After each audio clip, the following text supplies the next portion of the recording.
Hi, this is Dr. Gregory Sadler. I'm a professor of philosophy and the president and founder of an educational consulting company called Reason.io, where we put philosophy into practice. I've studied and taught philosophy for over 20 years, and I find that many people run into difficulties reading classic philosophical texts. Sometimes it's the way things are said or how the text is structured.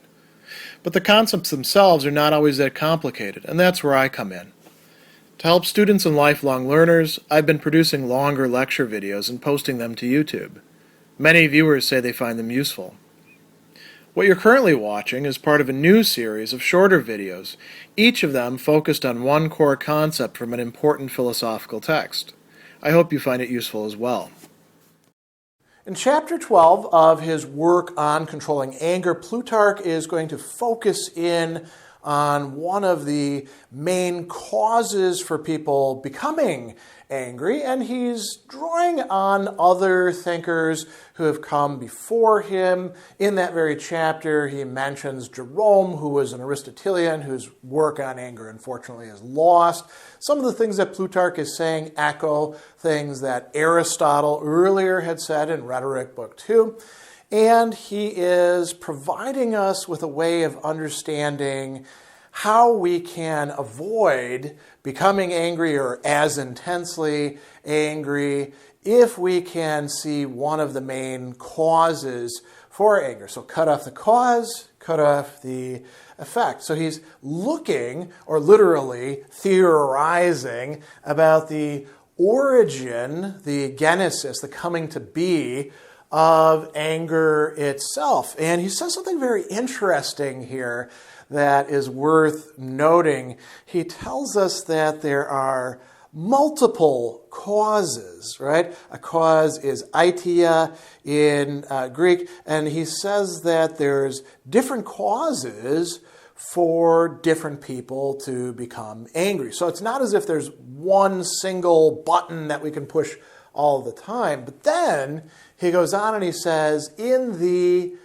the most part, in most cases, in the majority of cases, however we want to translate this, epiekos hapasi, right? So what is it that actually brings about anger? It could be all sorts of things, but the common thread seems to be a belief, a doxa, or appearance, if you like, a belief of what? That somebody is showing contempt, kataphronesthai, that is, that one is being looked down upon. Kata is downward, phronesthai is, to think about, or to look at, or to regard.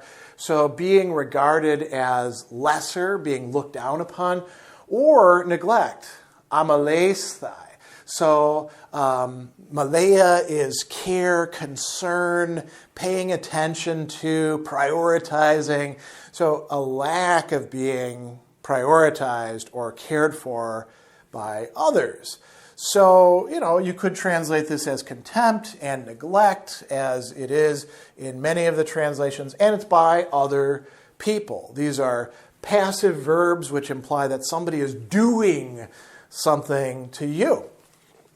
So he says that this, is something that very often happens. And I'm actually going to skip a little bit to later on at the very end of this section. He says, if we consider ourselves despised, we will not only harshly treat people who are close to us in the same, household, you could say, wife or spouse and servants and friends, but also we're going to, now look at this list, we're going to fall out with innkeepers and sailors and drunken mule drivers. We even rage against dogs that bark at us and asses that jostle us, like the man who wished to beat the ass driver, but when the driver cried out, "I am an Athenian," indicated the ass and said, "You at any rate are not an Athenian," and then began beating the ass, the animal, the beast of burden, right? So if we do allow ourselves to think that we are being treated with contempt or carelessness or something like that, people aren't, giving us our proper respect, we're going to get ticked off and blow up and act like jackasses in relation to them. So what can we do? he tells us that one of the things we really need to do is when we're starting to become angry, he says we should assist those who endeavor to avoid anger. We should come to their aid by removing as far as possible the act, the action, the praxi, right? Praxin, that rouses anger from any suspicion. Suspicion of what? Of slighting, olegoria in this case. Olegoria, by the way, was sort of the overarching, you could say, category that contempt fit into for Aristotle. Plutarch seems to be using it more or less along the same lines as showing contempt or neglect, right? So any amount of, or any suspicion of slighting on the other person's part, not treating us the way we need to be treated, or arrogance, thrasutes, right?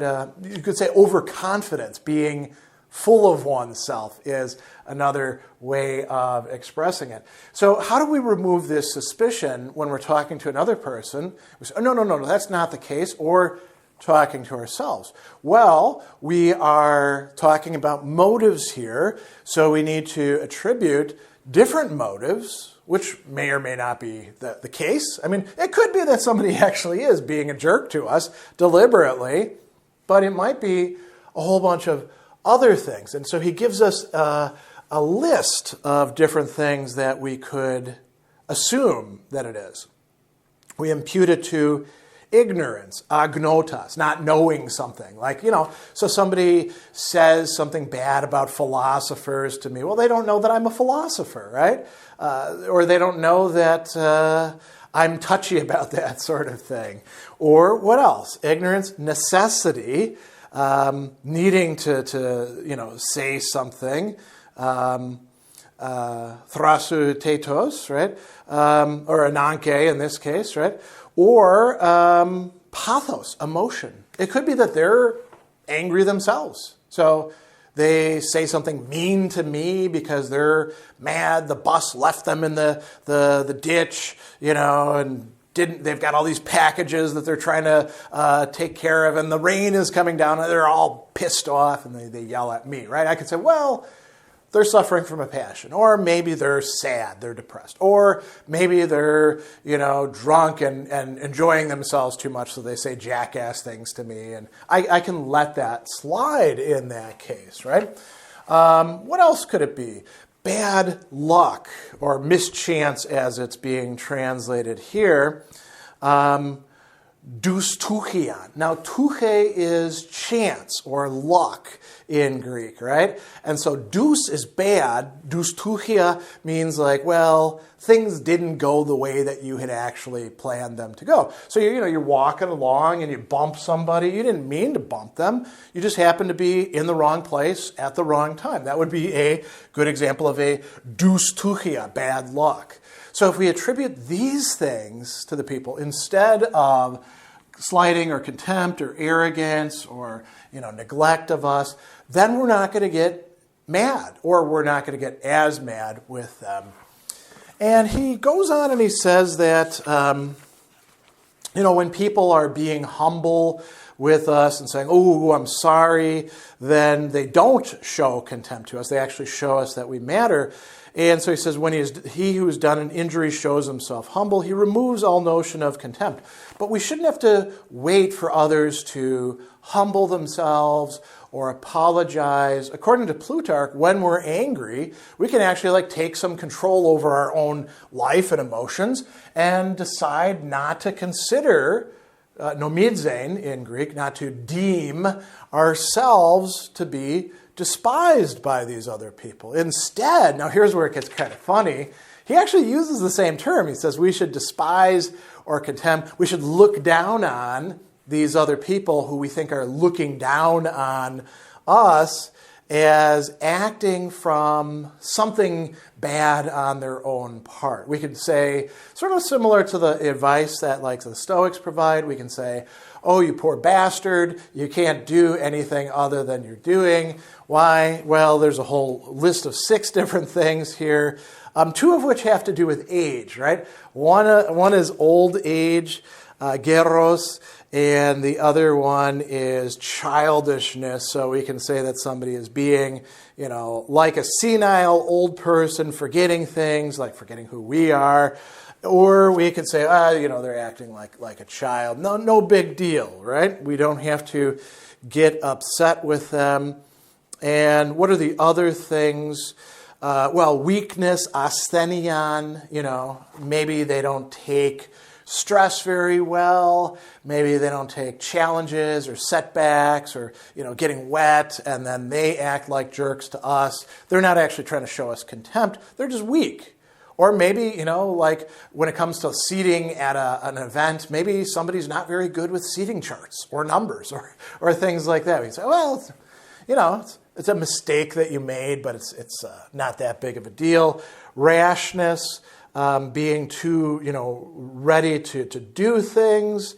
Propeteon, literally, jumping into things too quickly. Rathumion is kind of similar, translated as carelessness. Also could be translated as being like too easy with our commitments or things like that. And then finally, it's translated here as illiberality, but it really means something like being stingy, being ungenerous, being the kind of person who won't help others out. A great example of this in a very trivial way, not giving so much of money, but rather of time and attention. You're coming behind somebody. Do they actually hold the door open for you as you're going? Or are they like, screw that guy? That would be an example of what we're talking about here as a kind of stinginess. But it could also be in money. It could be in all sorts of things. So if we look down on these other people, we're not going to be as bothered because we're going to be like, they don't really matter that much because look at what a screw up they are. Is this a great piece of advice? You have to decide that for yourself. He also tells us in that same passage, when it comes to the people that we're close with, we really need to avoid attributing this notion of contempt or neglect to friends, to servants, to our spouses or significant others, and to our family members. Why does it sometimes appear as if they are, presuming or expecting something from us? Because they actually value us. So the tendency to feel or think that we're not being valued because of the way that they behave is sometimes stemming directly from the fact that they actually do value us, right? So he goes on and he says that our servants presume on our upright character, our epieikeia, being a decent person.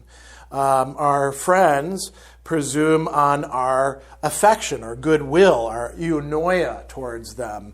And so, they're actually not thinking that we're impotent or ineffectual. They're actually thinking that we can do things, and they're hoping and expecting for something good from us, that we are chreston, that is good to them, or affectionate towards them. They're not actually looking down on us. They're actually treating us as if we're people who will give these nice things to them. So if we remind ourselves of that, then when the servant, we don't really have servants all that much unless we're rich, but serving people are too familiar with us and seem to presume, we could be like, they do that because they actually think that I'm a decent person.